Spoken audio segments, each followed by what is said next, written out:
Señorías, ocupen sus escaños.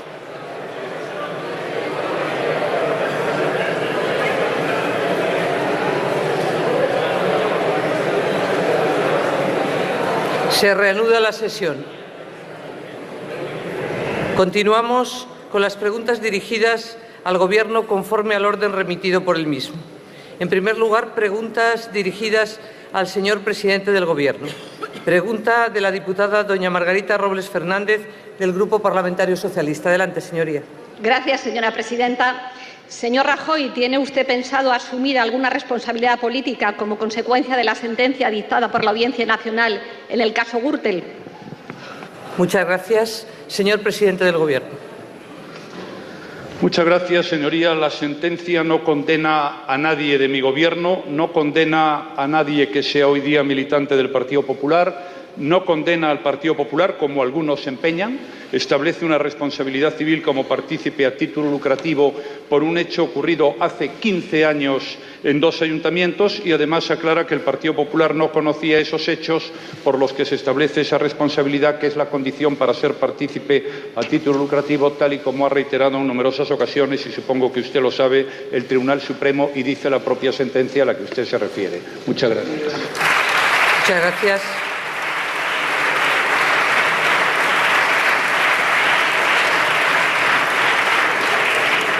Señora Robles.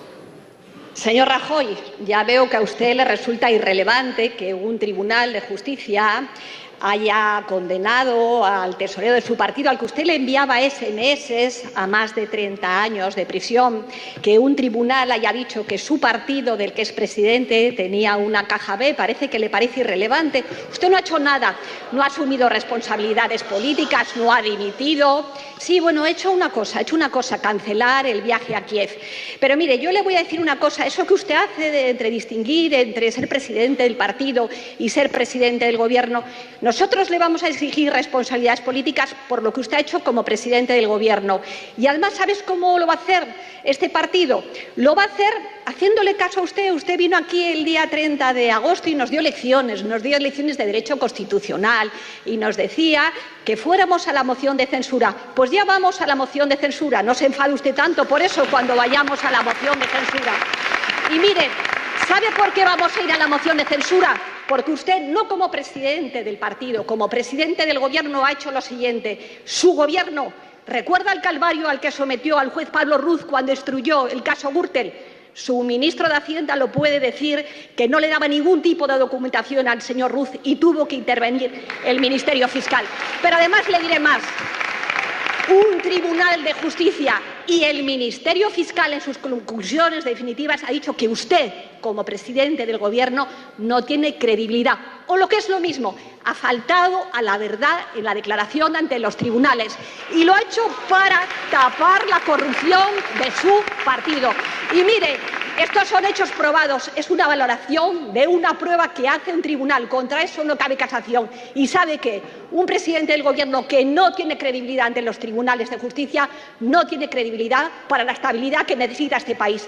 Así que, señor Rajoy, haga el favor de hacer caso al Ministerio Fiscal, a los tribunales de justicia. Usted no tiene credibilidad y, por tanto, España necesita un presidente del Gobierno que sea creíble, que dé confianza y que dé estabilidad.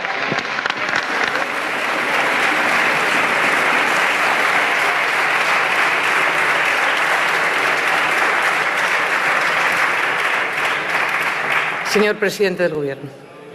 Sobre responsabilidades políticas, señora Robles, le diré lo siguiente. Me he sometido al control de este Parlamento en infinidad de ocasiones. Por ejemplo, hoy.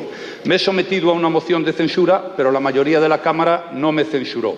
Me he presentado, desde que se conocen los hechos a los que usted se refiere, en 3 ocasiones a las elecciones generales. 2011 las gané, 2015 las gané y 2016 las gané. Y recibí en las 3 una confianza muchísimo mayor que la que recibieron ustedes. Quizás sea que su inquisitorial planteamiento pues no lo comparten el resto de los mortales.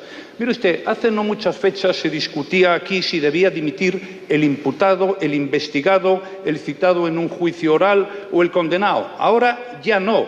Ahora aquella persona que no es ni investigado, ni imputado, ni sometido a un juicio oral, ni condenado, parece que también tiene que dimitir. Ha regresado Torquemada. En cualquier caso, No me refiero a usted, que también. En cualquier caso,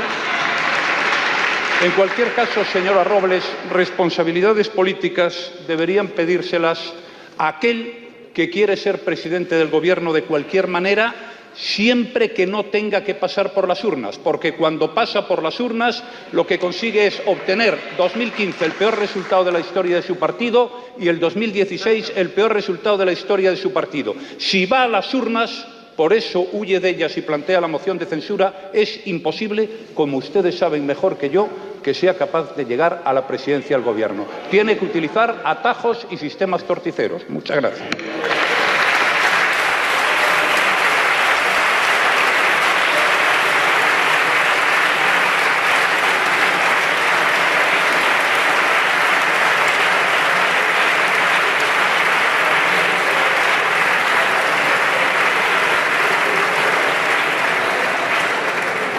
Muchas gracias. Pregunta ahora del diputado don Gabriel Rufián Romero, del Grupo Parlamentario de Esquerra Republicana. Adelante, señorías. Silencio.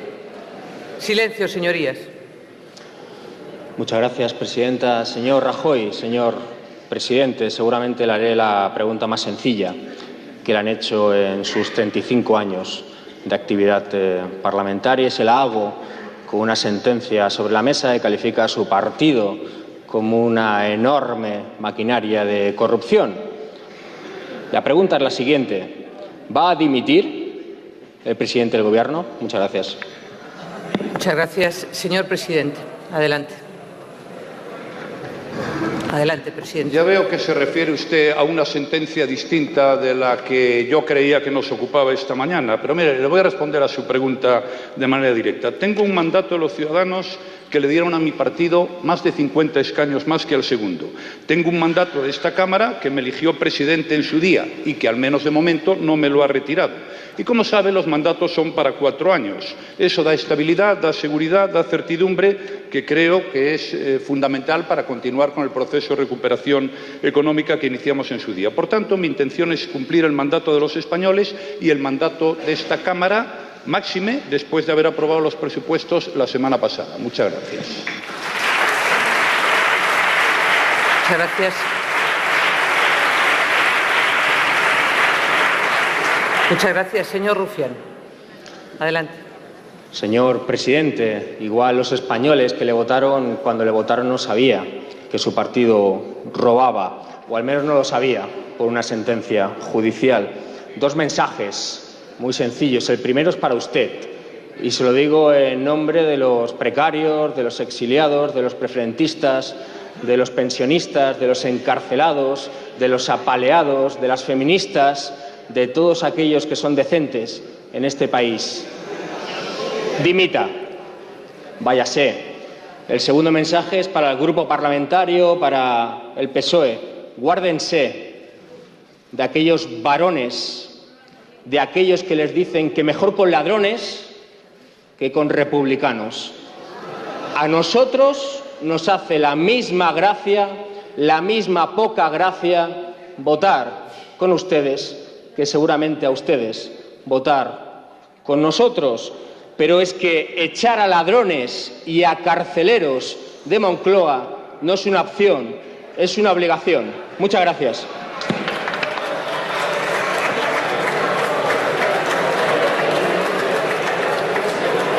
Silencio.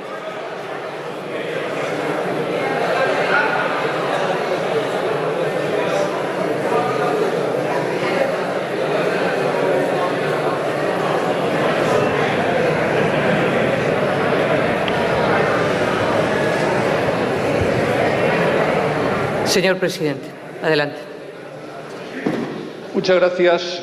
No voy a competir con usted, señor Rufián, en buen gusto, en mesura y en moderación, que son fiel reflejo de las palabras que acabamos de escucharle a usted. Simplemente quiero recordar lo que he señalado antes. La sentencia no condena al Gobierno de España, la sentencia no condena al Partido Popular y la sentencia no condena a nadie que en este momento sea militante del Partido Popular. Mire, señoría, lo que está sucediendo en este momento en España se entiende muy bien. Aquí se ha presentado una moción de censura y esa moción de censura tiene un acompañante para cualquier situación, que es Podemos.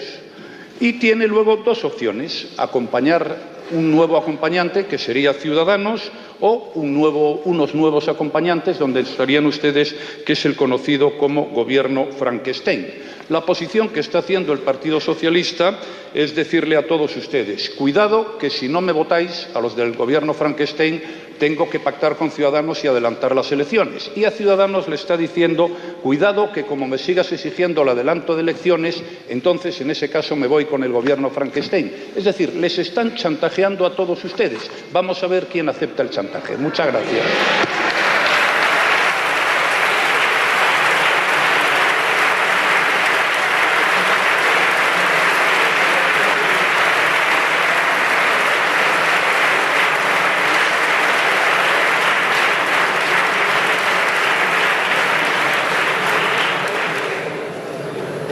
Preguntas dirigidas a la señora vicepresidenta del Gobierno y ministra de la Presidencia y para las Administraciones Territoriales. Pregunta de la diputada doña Carlota Merchán Mesón, del Grupo Parlamentario Socialista. Adelante, señoría. Gracias, presidenta. Señora vicepresidenta, esta pregunta se ha quedado antigua. Y se ha quedado antigua porque usted tendría que haberla respondido el 9 de mayo y no lo hizo. Y no lo hizo no porque estuviera defendiendo los intereses de España en una cumbre internacional. Usted eligió asistir al foro de un grupo financiero a 30 minutos de esta Cámara, en lugar de cumplir con su obligación y someterse al control parlamentario. Desatendió su responsabilidad como vicepresidenta y como responsable de las relaciones con las Cortes. Despreció esta Cámara, a la sede de la soberanía nacional, que es ante la que debe rendir responsabilidades, no ante un banco. Cada vez este desprecio no nos sorprende, porque estamos habituados a él. Cada vez que usted veta iniciativas que no encajan con su ideología, aunque cuenten con el respaldo de la mayoría de los grupos de esta Cámara. Tienen el mismo respeto por el Parlamento que por lo público en lo general. Y prueba de ello es el destino y el final de buena parte de los cargos públicos que nombran, aunque ahora parece que nadie conoce a nadie. La pregunta quedó antigua, pero la respuesta, de alguna manera, la tenemos cada día. ¿Con qué criterios se rige, vicepresidenta?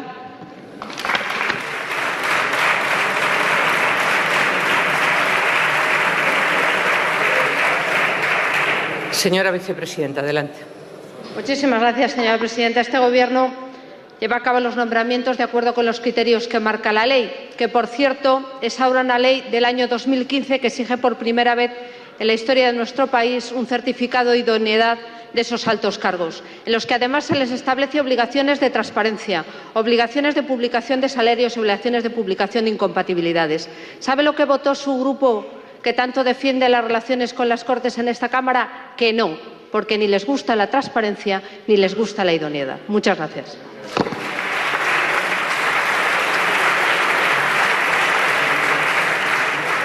Señora Merchán. Señora vicepresidenta, definitivamente su reino no es de este mundo. Los ciudadanos esperan de sus representantes públicos un comportamiento ejemplar. Y 351 años de condena es una sentencia ejemplar, no un comportamiento ejemplar. Los ciudadanos esperan de las instituciones confianza y seguridad, y ustedes han roto esa confianza, colocando a nuestra democracia en una situación inimaginable en países de nuestro entorno donde presidentes dimiten por copiar párrafos de una tesis. España es un país decente, de trabajadores y trabajadoras que lo sacan adelante a diario con su sacrificio por sus políticas antisociales, mientras ven pasar ante sus ojos Gürtel, Lezo, Púnica y compañía. Ni ejemplaridad, ni confianza, ni seguridad. Nada de esto ofrece su Gobierno. Mire, cuando un tribunal dice que el testimonio del presidente del Gobierno no tiene credibilidad, solo hay una alternativa: que deje de ser presidente. Y como no lo hace por iniciativa propia, habrá que ayudarle a que se vaya. Gracias, presidenta. Muy bien.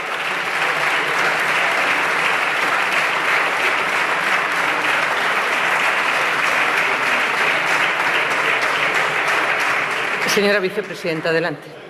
Muchas gracias, señora presidenta. Mire, En mi casa suelen decir que quien ha de reprender no puede tener falta. Y esa bancada no le puede decir al Partido Popular cómo se lucha contra la corrupción en este país. Sí, señora Carlota Merchan, recordaremos sus palabras. Recordaremos sus palabras porque están sentados en el banquillo de los ERES de Andalucía dos presidentes del Partido Socialista. Sí, señora Merchan. Sencillamente porque han tenido lo que usted llamaría decencia de utilizar 800 millones de euros de los parados de Andalucía sencillamente para hacer favores a los que votan al sistema del Partido Socialista en Andalucía. Todas esas lecciones que da usted aquí y que justifican lo que usted llama una moción de censura, que es sencillamente ambición por hacerse por un poder que no ganan en las urnas, dentro de unos días se las dice usted a la señora Susana Díaz, al señor Chávez y al señor Griñán, que estaban informados puntual y detalladamente de cómo se llevaban el dinero de los parados para el sistema imperialista de su partido en Andalucía. Mire, señora Merchan, las elecciones se ganan en las urnas. El dinero se gasta en lo que marcan los presupuestos, no en hacer favores a los que votan a su partido, que, por cierto, no son muchos, porque si les votaran más no estaríamos hablando de lo que estamos hablando y de lo que ya está costando en España más de 36.000 millones de euros. Muchas gracias.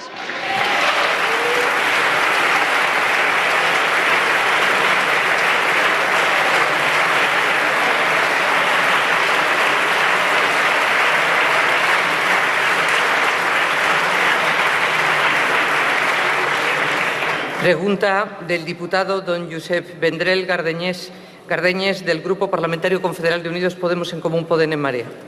Adelante. Vicepresidenta, hoy estamos ante lo que podría ser la que debe ser su última sesión de control como Gobierno. Ustedes, incluso más allá de lo que pase el viernes, ya son pasado. Su Gobierno parece que por fin va a caer a causa de la corrupción, pero podría haber caído por muchas más cosas.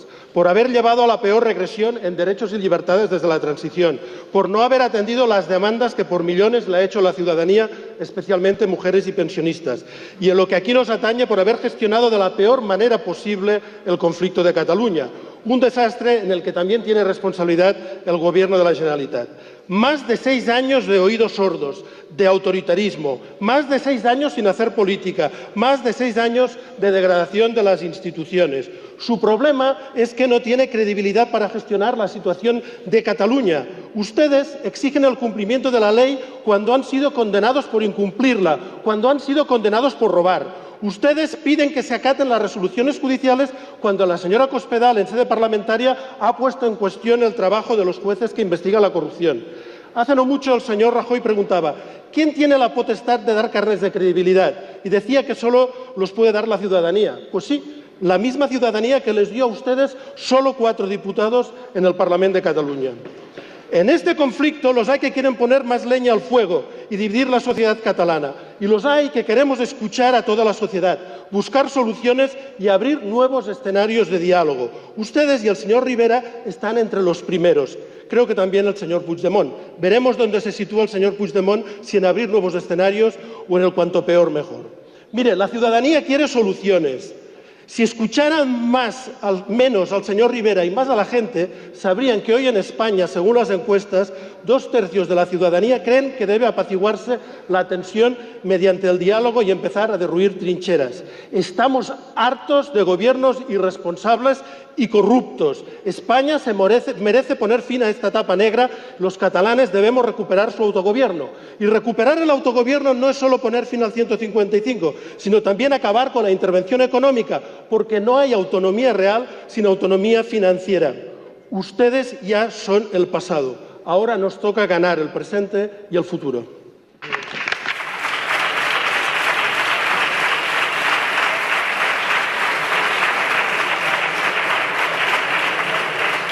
Señora vicepresidenta, adelante. Muchas gracias, señora presidenta. En ese retrato de la España negra que usted hace, señor Vendrell, se le olvidan unas cuantas cosas. Se le olvida que este Gobierno en estos 6 años evitó el rescate. Se olvidan que este Gobierno cogió un país con más de 6 millones de parados y hoy se crean al año 500.000 puestos de trabajo. En esa defensa que hace usted de los desahuciados y de los proletarios, se les olvida que las conductas más burguesas, que dirían ustedes, son las que en este momento adornan a su bancada. Por tanto, evite hablar de quienes sencillamente ustedes han abandonado hace tanto tiempo. En segundo lugar, señor Vendrell, les pasa a ustedes que viven siempre en la preadolescencia política y se suman a cualquier foco de inestabilidad. Señor Vendrell, no se puede ser independentista en Cataluña y venir aquí a dar lecciones contra Puigdemont cuando sencillamente usted y la señora Colau y el señor Domènech han sido los grandes adalides del independentista y los que muchas veces han sentado su propia doctrina.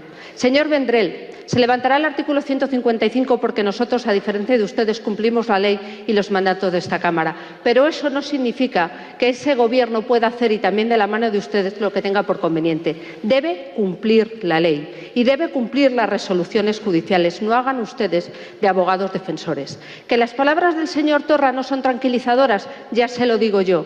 Cuando no son supremacistas son abiertamente xenófobas, pero este Gobierno estará muy pendiente, como siempre ha estado, de los hechos. Y en esos hechos, señor Vendrell, no se sumen ustedes a cualquiera que quiera desestabilizar, porque perjudican a España y, lo que es más importante, al menos para su bancada, acaban ustedes perjudicándose a sí mismos. ¿O están ustedes también orgullosos de los resultados del señor Domènech, señor Vendrell? ¿Están ustedes orgullosos de haber estado absolutamente desdibujados en Cataluña, de no haber defendido la ley y a los catalanes que no piensan con los independentistas? ¿Los han defendido ustedes? Ustedes no, pero este Gobierno desde luego que sí, y lo seguirá haciendo, esté donde esté, señor Vendrell. Muchas gracias.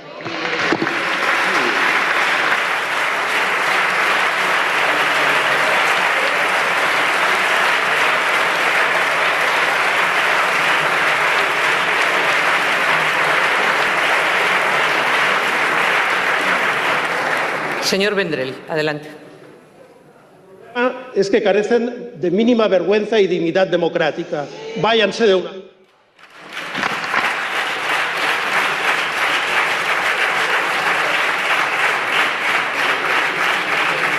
Señora vicepresidenta, adelante. Señor Vendrell, nuestra dignidad es coger un país al borde del rescate, en la ruina, y llevarlo al país que más crece del conjunto de la Unión Europea. Nuestra dignidad democrática es haber cogido a este país en que cada día se iban al paro 1.500 personas y hoy cada día se crean 1.500 puestos de trabajo. Nuestra dignidad democrática es que hasta ahora ustedes toman hábitos de los que ya tienen un empleo y pueden pensar en una mejor vida, señor Vendrell. Pero muchas gracias.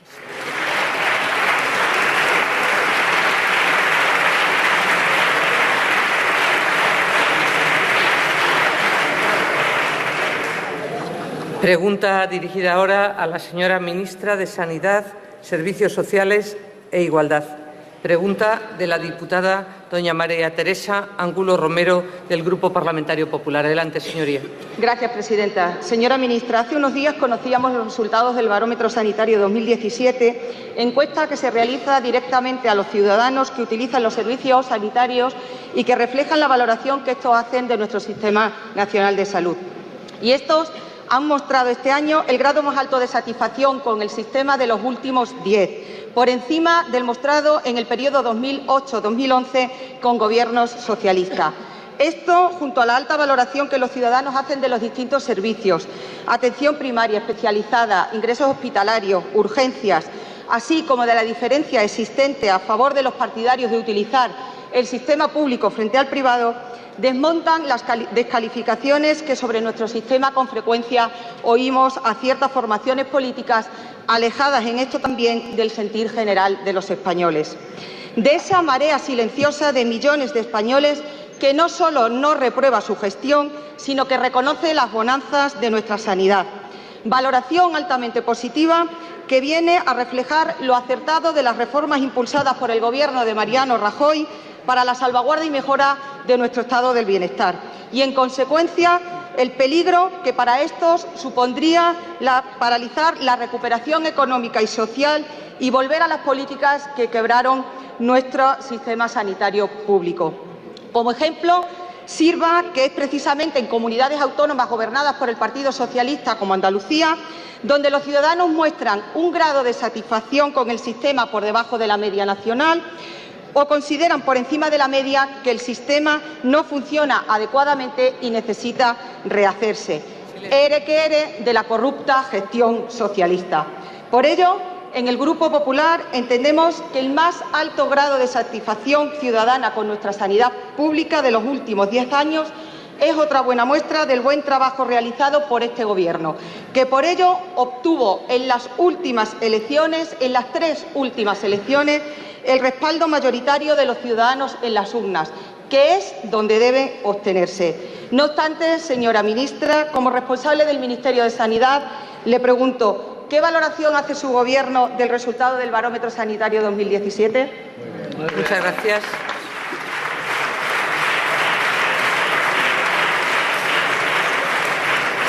Señora ministra, adelante. Sí, gracias, presidenta. Señoría, así es, España tenemos uno de los mejores sistemas nacionales de salud del mundo. España somos líderes por nuestra esperanza de vida en Europa y después de Japón, los segundos del mundo. Nosotros, España, tenemos una de las mejores y más amplias carteras de servicios de Europa. España es líder en el modelo de donación y trasplante de órganos y España es uno de los mejores sistemas de formación de sus profesionales sanitarios. Por tanto, el Sistema Nacional de Salud es uno de los principales pilares de nuestro estado del bienestar y es uno de los primeros pilares de nuestra marca España. Y no solo nos lo dicen numerosas organizaciones internacionales de prestigio internacional que nosotros tenemos uno de los mejores sistemas nacionales del mundo a imitar, sino que nos lo dicen los españoles. Desde el Ministerio de Sanidad, cada año hacemos una encuesta a los pacientes españoles de todos los rincones de España, donde este año, en el año 2017, nos han dado la nota más alta, un notable, de los últimos 10 años en la valoración. Por tanto, algunos ven a España en blanco y negro, pero muchísimos españoles, los pacientes españoles que somos todos, dan al Sistema Nacional de Salud un notable. Y ello lo vemos confirmado en que el 78% de los españoles evalúan positivamente urgencias. El 83% de los españoles evalúan positivamente las consultas de los especialistas. El 86% de los españoles evalúan positivamente los ingresos hospitalarios. Y el 87% de los españoles evalúan positivamente los centros de primaria. Y, por tanto, esta nota tan alta es gracias a los esfuerzos, al liderazgo del Gobierno de España, del Partido Popular, juntamente con las comunidades autónomas, coordinados con las comunidades autónomas. Pero gracias a estos 7 años de Gobierno del Partido Popular que hemos liderado este Sistema Nacional de Salud. Y lo hemos hecho desde la promoción de la salud, con medidas como la actualización de la Ley del Tabaco o el Plan de Mejora de la Composición de los Alimentos. También desde la digitalización, llegando ya a un 90% de la digitalización de la receta electrónica, así como desde la investigación, porque España continuamos siendo líderes mundiales en ensayos clínicos en terapias avanzadas y, sobre todo, desde la protección de los profesionales, donde desde los presupuestos generales del Estado vamos a incrementarles el sueldo un 8,8% en los próximos 3 años. Por tanto, el Gobierno de España comprometido. Muchas gracias.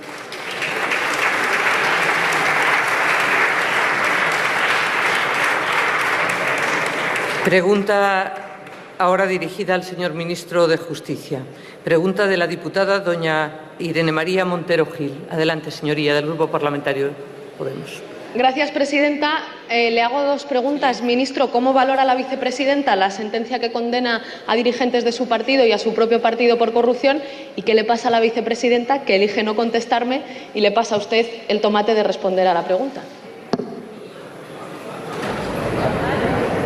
Adelante, señoría. Gracias, presidenta. Buenos días, señoría. Mire, yo creo que las decisiones se pueden tomar de muy diversas maneras, mediante plebiscitos, preguntándole a la gente o cumpliendo el reglamento de esta Cámara. El reglamento de esta Cámara permite que el Gobierno, que es el que es objeto de control, decida a quién y, por lo tanto, modestamente, señoría, trataré de contestarle, partiendo inicialmente de lo que creo que es un error por su parte, porque usted me pregunta que cómo valoramos una condena a dirigentes del partido y al partido por corrupción, y yo creo que no es cierto. Ninguna condena a ningún dirigente de este partido y ninguna condena al partido. Y si no me cree usted, pregúntele al señor Guijarro, que ayer lo dijo en una comisión de esta Cámara, que es cierto que no ha habido ninguna condena por corrupción al Partido Popular. Muchas gracias. Muchas gracias. Señora Montero, adelante. La verdad, señor ministro, no me gustaría estar hoy en su pellejo teniendo que defender al partido que milita, que ya es oficialmente un partido corrupto. Por lo menos no me ha dicho lo que su colega Cospedal, que ayer decía que no había existido Caja B. Como ustedes decían de la señora Cifuentes, no he visto mentir a nadie con tanta sinceridad. Lo bueno de la sentencia del caso Gürtel, en todo caso, es que le contestan los jueces, no yo. Cito literal: se creó un auténtico y eficaz sistema de corrupción institucional a través de mecanismos de manipulación de la contratación pública central, estatal, autonómica y local, a través de su estrecha y continua relación con influyentes militantes del Partido Popular. También otras cantidades sirvieron para directamente pagar gastos electorales del Partido Popular o fueron a parar como donaciones finalistas a la llamada Caja B del partido, existente al menos desde 1989. En este sistema, lo que se ha acreditado en este juicio es este modo de vida, no es un hecho aislado, no es una actuación puntual, es una actividad duradera de una organización constituida para delinquir. Eso dicen los jueces de su partido, que no es un partido, que es una organización para delinquir, señor ministro.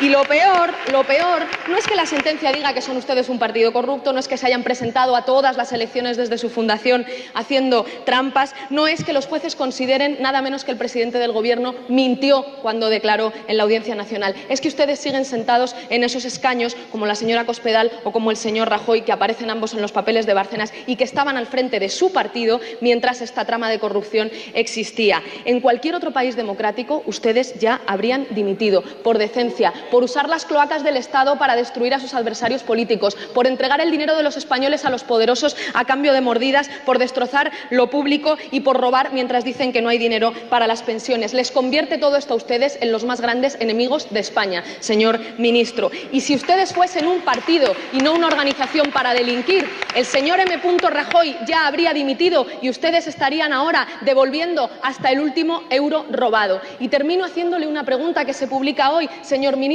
¿Es verdad que estuvo usted reunido días antes de que saliese la sentencia del caso Gürtel con el abogado del Partido Popular en un club de golf? ¿Es verdad eso, señor ministro? Muchas gracias.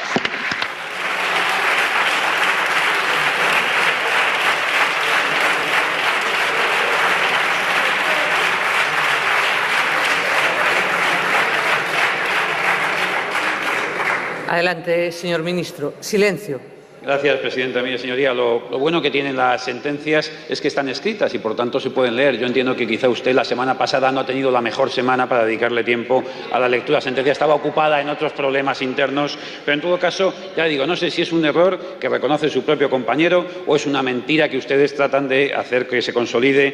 Porque fíjese, en esa sentencia, pese al cambio que hubo de magistrados en la sala, pese al cambio que hubo de ponente, pese al que la sentencia entra en materias que no eran objeto del juicio, pese a que se declara que no tiene credibilidad un testigo que no sepa que lo querían, si luego no le van a dar credibilidad, pues pese a todo eso no hay condena. No hay condena por corrupción al Partido Popular. Hay simplemente una declaración de responsabilidad civil.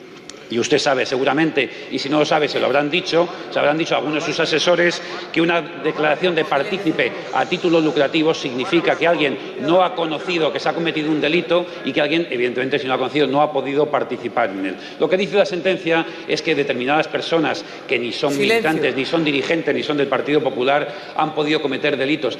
Señoría, alcaldes, hace 15 años, tengan ustedes cuidado, hoy que están todos tan contentos, no vaya a ser que algún día algún alcalde de alguno de sus partidos cometa algún delito y sean todos ustedes responsables. ¿Sería eso razonable? ¿Verdad que no? ¿Verdad que no es razonable? Pues ni del Partido Popular ni de ningún otro partido. En todo caso, lo que ustedes han conseguido es organizar este aquelarre, juntándose con lo mejor de cada casa, con el PSOE de los seres, con el PDK del 3% o con ustedes y su financiación supuestamente de Venezuela, de Irán o de hipoteca chollo a la que estamos ya acostumbrados, porque ustedes y el señor Pedro Sánchez tienen hipoteca chollo. ¡Qué suerte!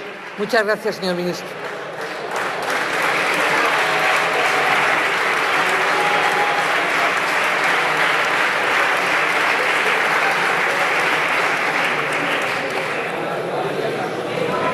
Silencio, señorías. Silencio. Silencio. Silencio.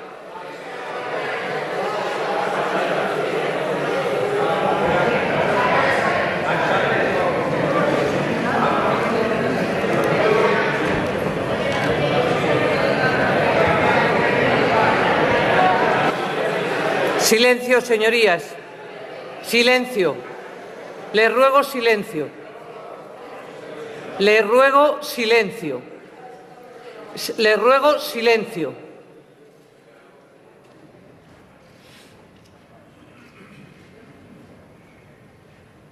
Pregunta ahora de la diputada doña Beatriz Marta Escudero Berzal, del Grupo Parlamentario Popular. Adelante, señoría.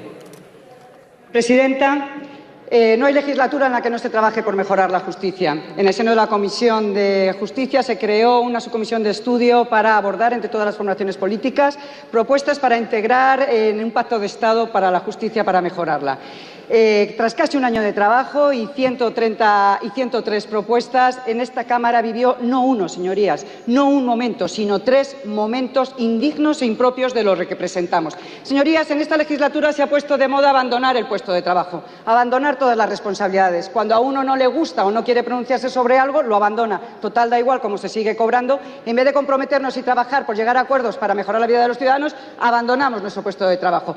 El primer momentazo fue en noviembre, cuando Podemos abandonó la subcomisión de Justicia porque decía que solo se estaban tratando propuestas estéticas. Nadie puede olvidar, ni los jueces y fiscales, cuáles eran sus propuestas de justicia, que los jueces y fiscales aplicaran la justicia de acuerdo con el ideario programático del Gobierno. Gobierno de cambio hablaban. Cambio, lo que se dice cambio en Podemos ha habido poco, salvo Casoplón, que eso sí que ha sido cambio.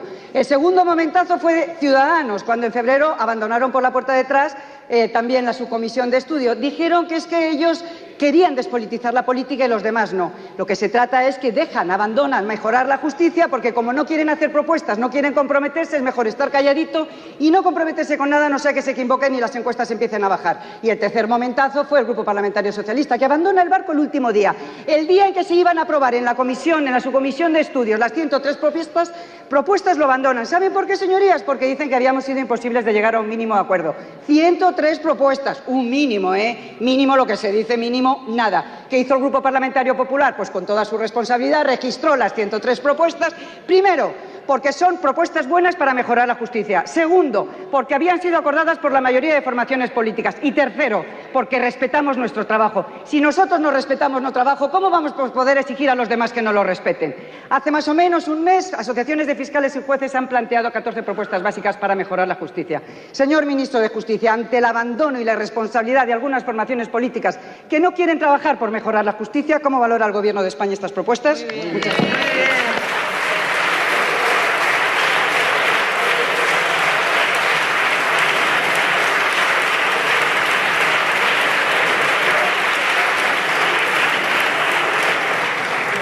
Señor Ministro, adelante. Gracias, presidenta. Gracias, señoría, por traer a la Cámara una reflexión, yo creo que objetiva, de lo que ha sucedido en la Comisión de Justicia en los últimos tiempos y la voluntad manifestada por los grupos para abordar los problemas reales que tiene nuestra justicia.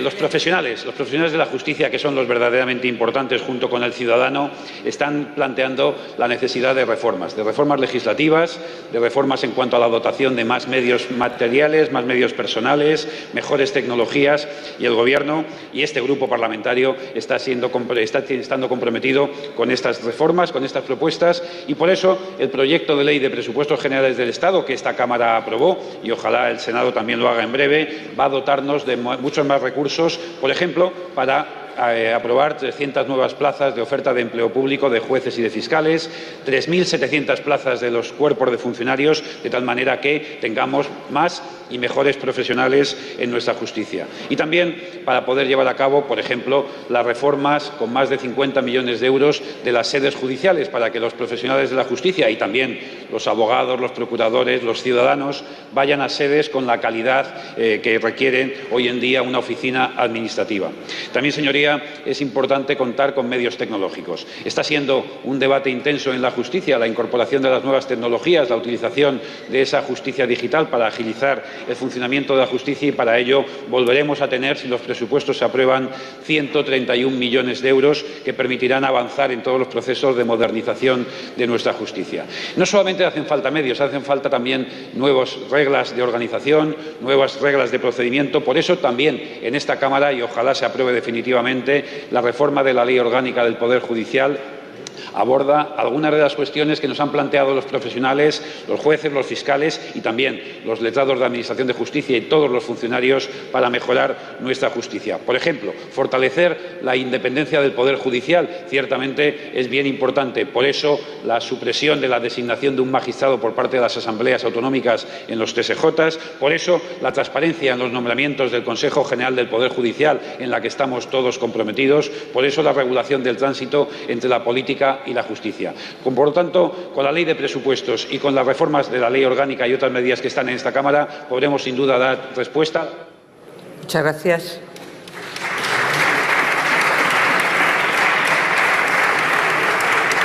Pregunta dirigida ahora al señor ministro de Hacienda y Función Pública. Pregunta del diputado don Felipe Jesús Sicilia Alférez, del Grupo Parlamentario Socialista. Adelante, señoría. Gracias, señora presidenta. Señor Montoro, ¿sabe que su secretario de Estado de Hacienda, el señor Fernández de Moya, está imputado por prevaricación continuada y por falsedad en documento mercantil? ¿Sabe que su número 2 en el Ministerio, el señor Fernández de Moya, está imputado por malversación de caudales públicos, es decir, por malversar el dinero de todos, por cohecho y por tráfico de influencias? Señor Montoro, si lo sabe, ¿a qué espera para cesarlo? Muchas gracias. Señor ministro, adelante. Gracias, señora presidenta. Señor Sicilia, la causa en la que se investiga al señor Fernández de Moya no tiene nada que ver con sus responsabilidades en la Secretaría de Estado de Hacienda, donde, junto a otros altos cargos del Ministerio de Hacienda y Función Pública, está contribuyendo a la recuperación de la economía española y a la creación de empleo, al fortalecimiento de los servicios públicos y a la mejora día a día de la vida de los ciudadanos de este país.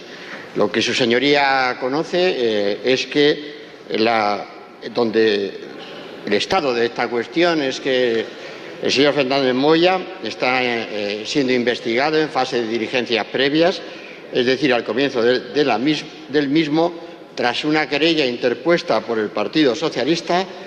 A estas alturas es muy aventurado decir cuál será el resultado, y lo que sí sabemos es que ya el Partido Socialista presentó la misma querella anteriormente y que fue archivada esa querella por la Fiscalía Provincial en abril del 2014, donde no encontró fundamento para la querella.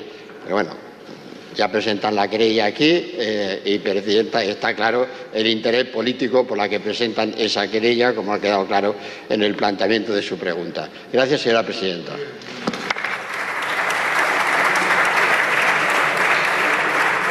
Señor Sicilia, adelante. Gracias, señora presidenta. Señor Montoro, se lo voy a aclarar. Esa querella se resolvió. Ahora el señor Fernández de Moya tiene que ir al juzgado por un informe de la Guardia Civil en el que le acusan presuntamente de haber cometido 5 delitos, señor Montoro. Y mire, señor Montoro, ¿qué legitimidad, qué autoridad puede tener un secretario de Estado que dentro de unos días tiene que ir al juzgado a dar cuenta presuntamente de 5 delitos? ¿Qué pueden pensar los alcaldes y alcaldesas de nuestro país cuando ven que el que ahora está controlando la gestión de los ayuntamientos es un secretario de Estado imputado por su gestión como alcalde?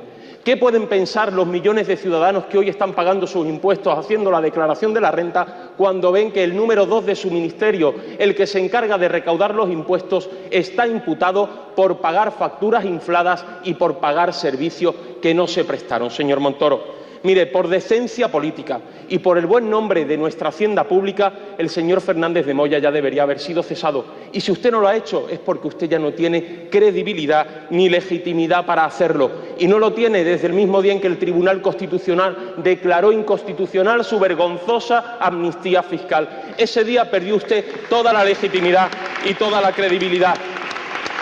Y ese mismo día, señor Montoro, tenía que haberle cesado el presidente del Gobierno, pero claro, ¿qué legitimidad tiene el presidente del Gobierno? ¿Qué autoridad tiene el presidente del Gobierno cuando ha mentido ante un tribunal? ¿Qué credibilidad puede tener un presidente del Gobierno que ha cobrado sobresueldos de una caja B que se nutría de mordidas? ¿Qué legitimidad le queda al presidente del Gobierno que dirige un partido, el suyo, el Partido Popular, condenado por beneficiarse de la corrupción, señor Montoro? Solo la semana pasada vimos a Zaplana detenido, a su secretario de Estado imputado y una condena en la que ponían en tela de juicio al señor presidente del Gobierno por decencia política. Por eso presentamos esta moción de censura, para que se vayan del Gobierno.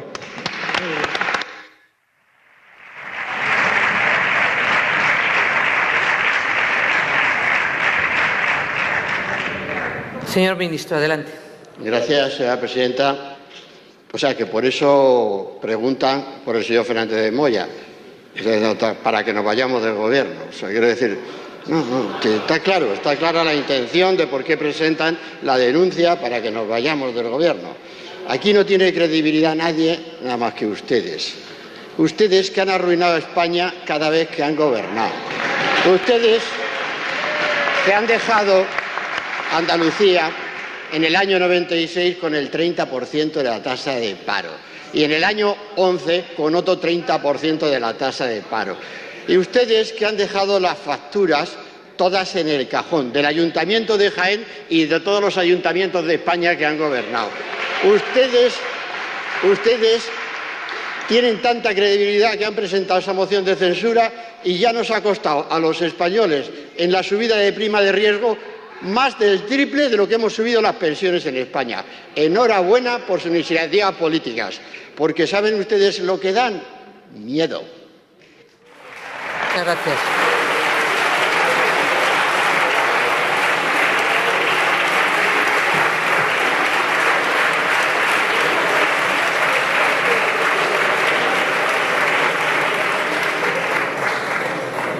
Muchas gracias. Pregunta ahora de la diputada doña Patricia Blanquer Alcaraz, del Grupo Parlamentario Socialista. Adelante, señoría. Gracias, señora presidenta. Señor ministro, la AIREF y la Comisión Europea ya han confirmado que con su política fiscal España no cumplirá con los objetivos de déficit previstos. Díganos cómo pensaba corregir esta desviación. Muchas gracias, señor ministro. Adelante. Gracias, señora presidenta. Señora Blanquer, la semana pasada tuvimos un completo debate del presupuesto general del Estado, que precisamente es el que programa los ingresos y los gastos para que podamos alcanzar los objetivos de déficit. Y ayer ya supimos que el déficit del Estado se ha reducido en España hasta abril un 28% en relación con la misma fecha del año anterior, gracias a la evolución de la economía. Gracias a la recaudación que procede de esa evolución de la economía, gracias a la política que tanto les gusta a ustedes, la izquierda de este país, de la austeridad, la moderación en el gasto, gracias a que gastamos más en gastos sociales, gracias a eso estamos corrigiendo los déficits públicos y pagando las facturas, para que los proveedores cobren en todas las administraciones públicas, cumpliendo la ley de morosidad de esas administraciones públicas. Y en ese sentido, señoría, ustedes fueron derrotados la semana pasada porque se opusieron a los presupuestos que subían el sueldo de los funcionarios públicos, que subían las pensiones públicas de nuestro país y que subían los gastos sociales hasta niveles que hasta entonces no habíamos alcanzado. Pero eso decía. Ahora que usted se levante y me pregunte por su preocupación por el déficit público, pues me resulta, no sé cómo definirlo, me quedo ahí. ¿Será enternecedor? O sea, gracias, señora presidenta. Muchas gracias. Señora Blanquer, adelante. Mire, señor Montoro, no es cierto. No es cierto que han resuelto los problemas de este país. Mire, en el 2011, 24 de los 27 Estados miembros estaban en situación de déficit excesivo como consecuencia de una crisis económica internacional. España no era un caso aislado. Y ahora nos confirman que vamos a ser el único país en este procedimiento correctivo. Hicieron recortes indiscriminados sin importarles no atender a las necesidades sociales y no han conseguido cuadrar las cuentas por su política irresponsable y partidista. a pesar de crecer por encima de la media europea, no han conseguido que la recuperación económica llegue a las personas. Así que si baja de su pedestal ya de una vez y sale a la calle, entenderá de lo que hablo.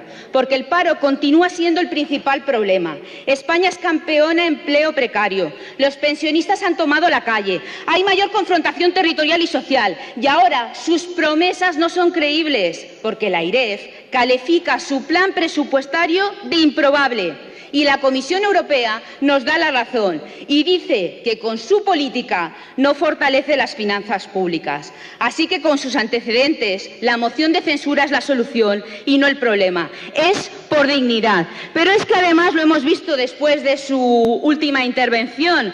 Dice que son creíbles, pero ¿cómo van a ser creíbles? ¿Quién hay quien les crea? ¿Qué credibilidad pueden tener cuando han deteriorado la conciencia fiscal de este país, poniendo en jaque a las instituciones? No tienen ninguna credibilidad. El exministro Soria tuvo que dimitir por los papeles de Panamá, hechos probados, su amnistía fiscal declarada nula y no constitucional, perdonando impuestos a los defraudadores.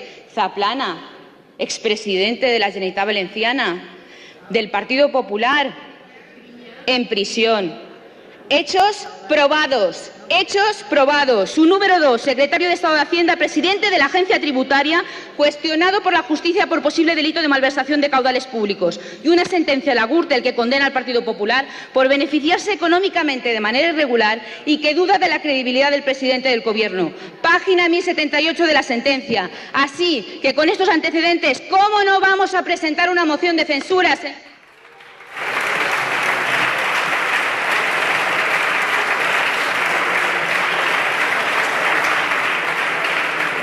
Señor ministro, adelante. Gracias, señoría.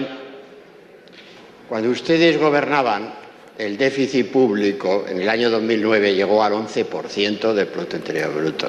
Durante su tiempo de gobierno se destruyeron más de 3 millones de puestos de trabajo en España.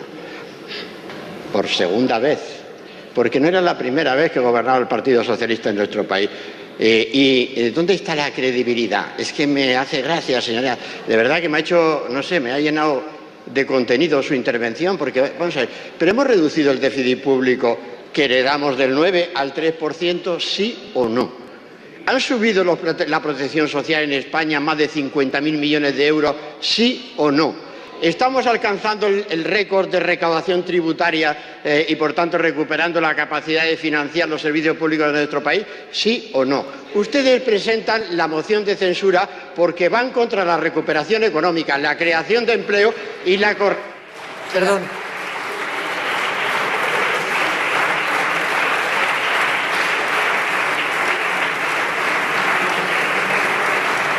Señora Blanquer. De tanto escucharla usted cuando no tenía el uso de la palabra, se han pasado unos segundos de tiempo. Muchísimas gracias. Pregunta ahora, y le ruego, señorías, que utilicen la palabra cuando la tienen concedida, pero no cuando no la tienen concedida.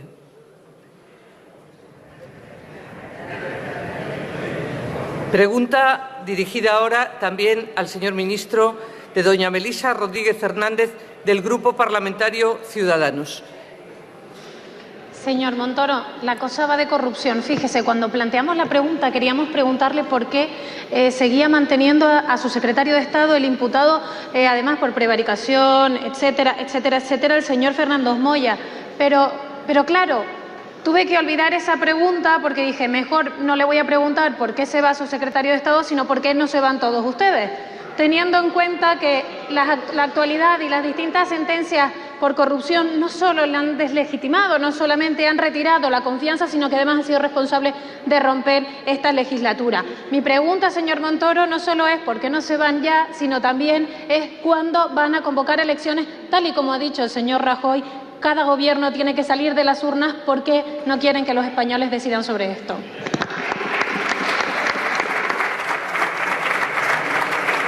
Señor ministro, adelante. Gracias, señora presidenta. Mire, en un Estado de Derecho existe la presunción de inocencia.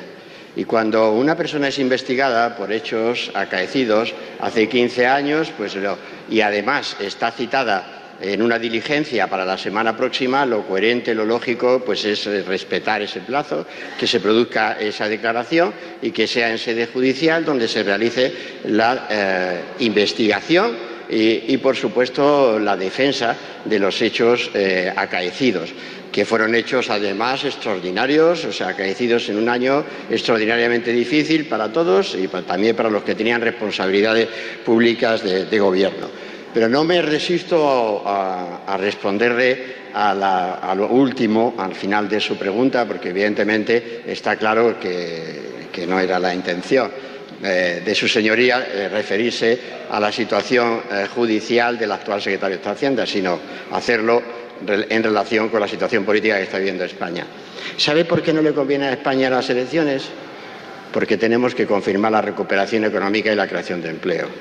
Sin eso, ciertamente, si se pone en riesgo esto en unas elecciones, si se pone en riesgo en una moción de censura, que es lo que están percibiendo actualmente los agentes económicos y los mercados, vamos a tener todos los presentes en esta Cámara una gravísima responsabilidad. Eso es lo que nos está ocurriendo. Nuestra obligación es confirmar que día a día se creen más puestos de trabajo. Y en ese sentido, la estabilidad política, como sabemos todos, es la primera de las garantías para afianzar la confianza económica dentro y fuera de España. Muchas gracias, señora presidenta.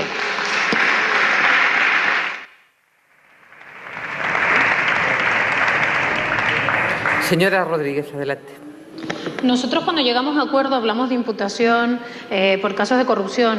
Primero la imputación, como usted dice, juicio oral, luego tenemos la sentencia, pero ustedes están mandando un mensaje muy preocupante, que es que cuando la sentencia les gusta, los jueces son buenos, pero cuando la sentencia no les gusta, entonces son malos. Y eso es lo que vino a decir ayer la señora Cospedal en la comisión. Y no, tenemos un poder judicial que hay que reformar en muchas cosas, pero no en lo que a ustedes les convenga. Ustedes son responsables íntegros de lo que pase en esta semana. Ustedes pueden ser responsables, decirle a los ciudadanos de este país: vamos a dimitir, vamos a convocar elecciones, decidan ustedes qué va a pasar y no dejar en manos de los egos del señor Sánchez la posibilidad de crear un gobierno con los que quieren romper este país. El señor presidente lo decía en este momento: ustedes decidan. Quien tiene la oportunidad de liderar por primera vez en los últimos tiempos lo que pasa en este país son ustedes, siendo decentes, siendo responsables y, sobre todo, siendo honestos para con la ciudadanía. La política no solamente es de hacer, también es de parecer. ¿Qué mensaje le están mandando ustedes a los ciudadanos? Hablan de respeto, hablan de egos. Tienen la oportunidad de liderar, pero siguen enrocados en pensar en el ombligo. Y al final, todos sabemos que en la política lo más difícil de gestionar son los egos, tanto los del señor Sánchez como los del señor Rajoy, pero que hoy no se convoquen elecciones. Silencio. Que hoy, Presidenta. Silencio. Pero lo que no tienen ninguna posibilidad de explicar es que el ego del señor Rajoy y el ego del señor Sánchez esté por encima de los intereses de este país, por encima de convocar elecciones y, sobre todo, qué miedo tienen a que sean los ciudadanos de este país quien decida quién lo va a gobernar después de la vergüenza que nos están...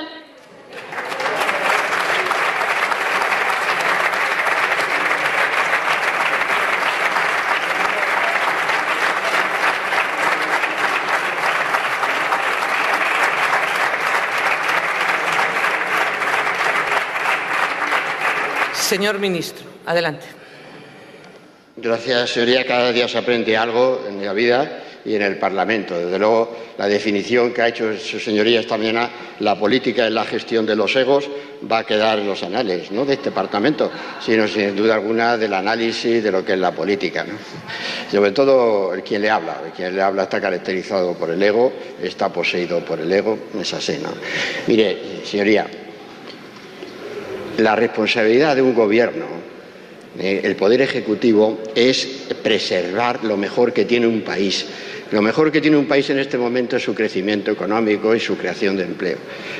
Muchas gracias.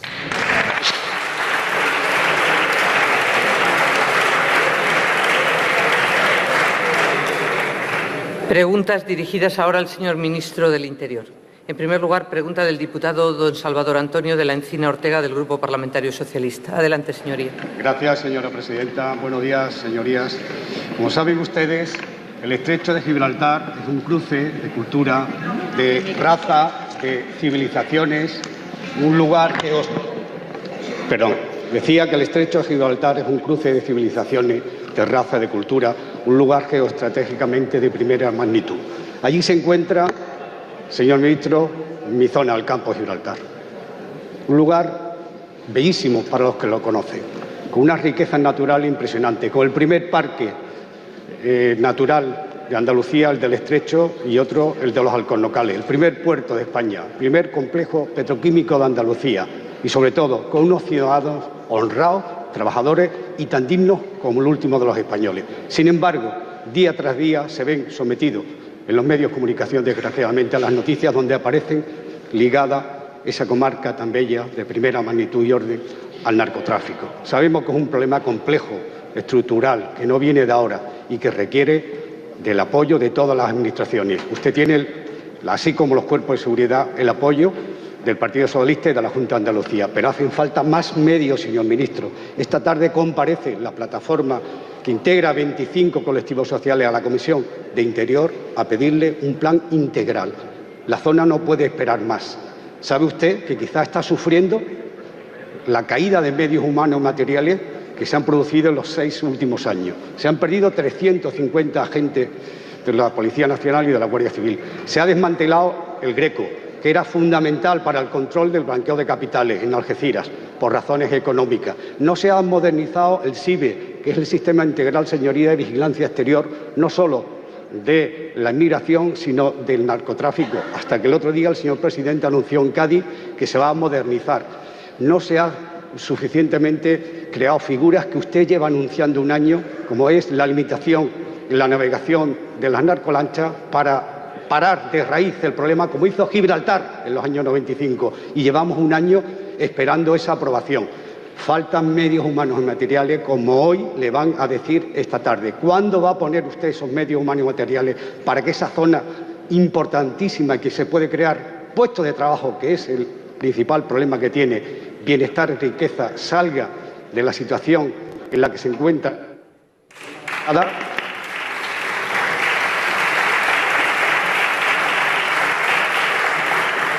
Señor ministro del Interior. Muchas gracias, presidenta. Permítame que le diga, señor de la Encina, que no es que se vayan a aumentar los medios tanto de la policía como de la Guardia Civil, es que ya se han aumentado. Y sabe usted perfectamente que en los últimos meses se ha dotado de muchos más medios personales y materiales a la Policía Nacional y a la Guardia Civil, para que puedan realizar más eficazmente su trabajo y al mismo tiempo para que lo puedan hacer más seguro. Me va a permitir que simplemente le dé algunas cifras que son indicadoras y reveladoras del esfuerzo que se está haciendo. En primer lugar, en lo que va de año, en menos de 5 meses se ha incautado más del 75% de todos los hachís que se había intervenido en el pasado año, que además había sido también el récord en cuanto a cantidad de hachís intervenidos. Pero es más, fíjese, en menos de 5 meses se ha intervenido 1 tonelada más de cocaína de lo que se había intervenido anteriormente. Se han detenido en menos de 5 meses 328 personas, más de 2 personas detenidas al día por temas del narcotráfico. Se han reforzado el número de efectivos, se han reorganizado las patrullas, incorporándose también la policía local a los dispositivos, y se han incorporado muchos y mejores medios materiales. Pero esto no es un problema solo, y usted lo esbozaba simplemente, no es un problema solo de seguridad, es un problema también social. A usted se le ha olvidado decir que es el lugar donde hay una mayor tasa de desempleo y también es el lugar donde hay una mayor tasa de fracaso escolar. Por eso estamos colaborando desde el Gobierno de España, en la medida de nuestras posibilidades, garantizando la seguridad.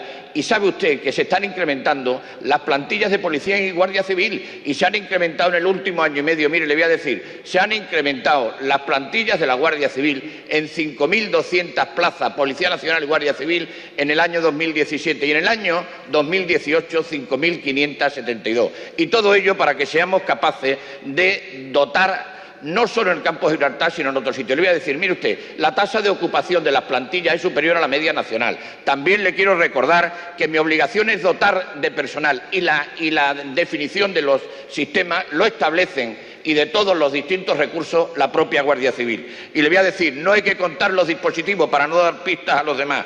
Y lo que sí le puedo decir, el Gobierno de España le ha declarado la guerra al narcotráfico, que la Junta de Andalucía se lo declare también al fracaso escolar y sobre todo también a la tasa de desempleo que hay en aquel lugar.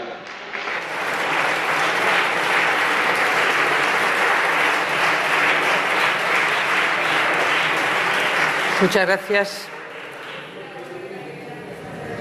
Pregunta del diputado don Pablo Iglesias Turrión, del Grupo Parlamentario Confederal de Unidos Podemos en Común Podem en Marea. Adelante, señoría. Gracias, presidenta. Señor ministro, ¿ha valorado usted retirar la condecoración policial a González Pacheco, al torturador González Pacheco, alias Billy el Niño? Gracias. Muchas gracias, señor ministro.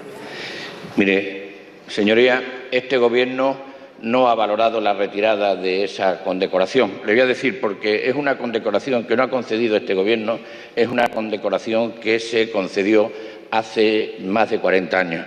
Nadie ha solicitado oficialmente que se retire esa condecoración. Nadie lo ha solicitado oficialmente. No parece que haya tampoco justificación legal, señoría.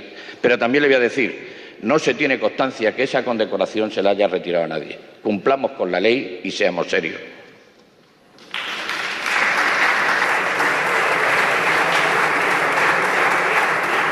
Señor Iglesias, adelante. Acaban de ustedes de aplaudir que se condecore a un torturador. Su Gobierno tiene competencias para retirar esa medalla que es una ignominia para la democracia española. Me voy a limitar a leerle algunos de los testimonios de las víctimas de Billy el Niño. Algunos de ellos están sentados en la tribuna de invitados.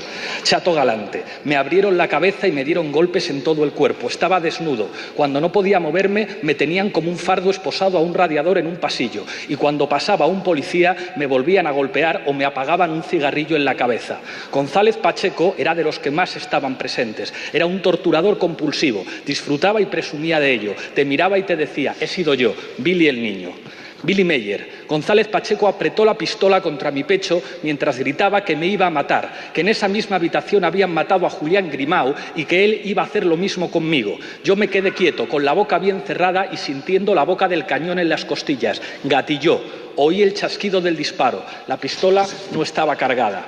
Luis Miguel Urbán: Billy el Niño me dijo que me iba a llevar a un descampado de pan bendito y que me iba a pegar un tiro y que después matarían a mi compañera. A continuación me aplicaron la toalla mojada, una técnica que consiste en simular un ahogamiento. Lidia Falcón: me golpeaban en el estómago y en el hígado y me tiraban de los brazos que parecía que se me salían. Mientras me golpeaba en el estómago, Billy el Niño me dijo: ahora ya no parirás más, puta. Usted probablemente no siga en este ministerio mucho tiempo, pero ojalá el ministro o la ministra de Interior que nombre el Partido Socialista retire la medalla a ese malnacido. Muchas gracias.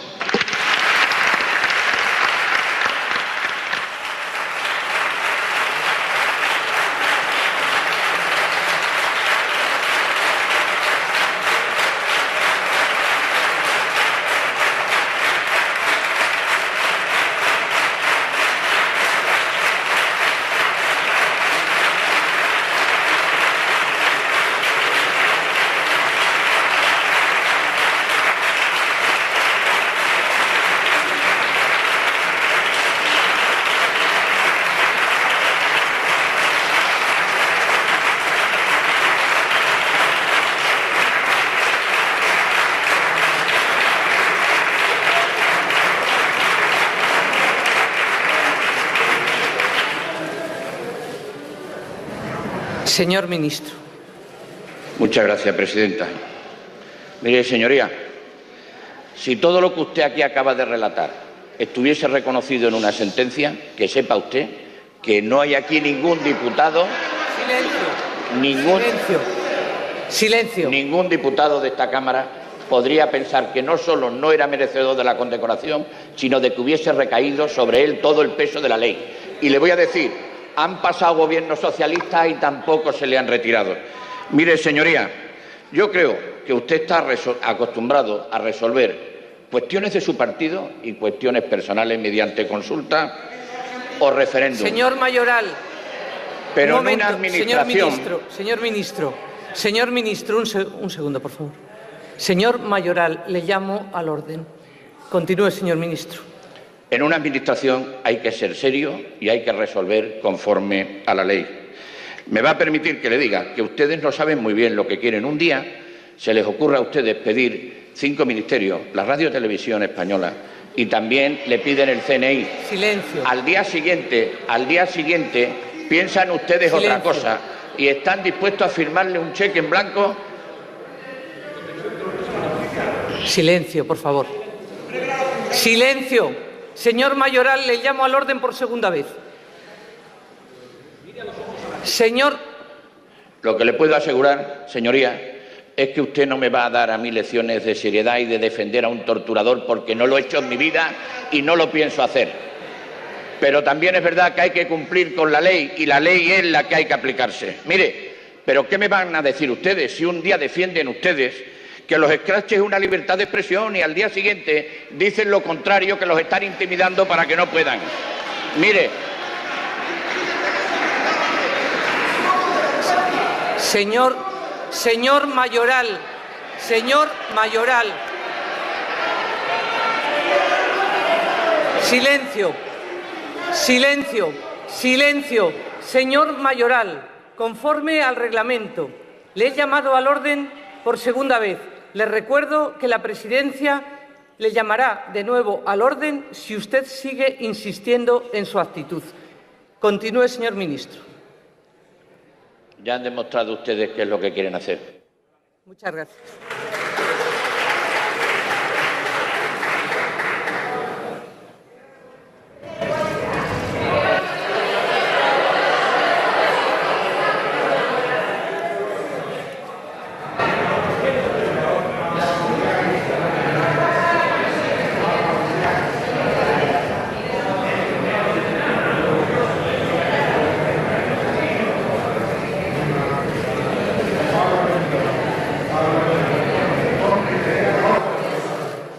Señorías, guarden silencio, por favor.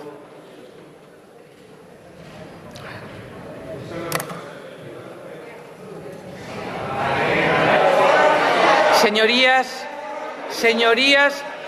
guarden silencio.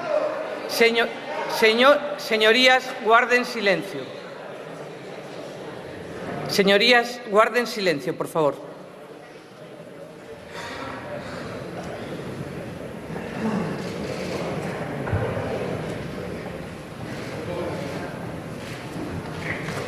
Pregunta del diputado don Juan Carlos Girauta Vidal, del Grupo Parlamentario Ciudadanos. Muchas gracias, señora presidenta. Señor ministro, hoy tendría que estar aquí para contestarme la vicepresidenta del Gobierno, que se ha zafado, y yo